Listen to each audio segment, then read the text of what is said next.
CDI under test. Say Kawasaki Baraku 125cc with RPM at 8,571. There is still a spark.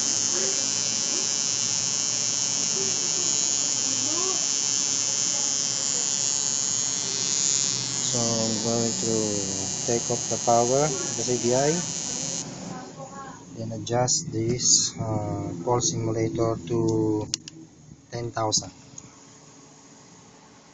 Let us see if it will spark. Okay, it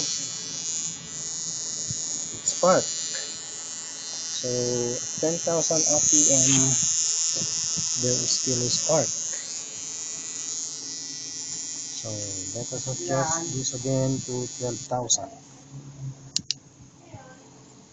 And let us see if it will still spark. See, there's no more spark.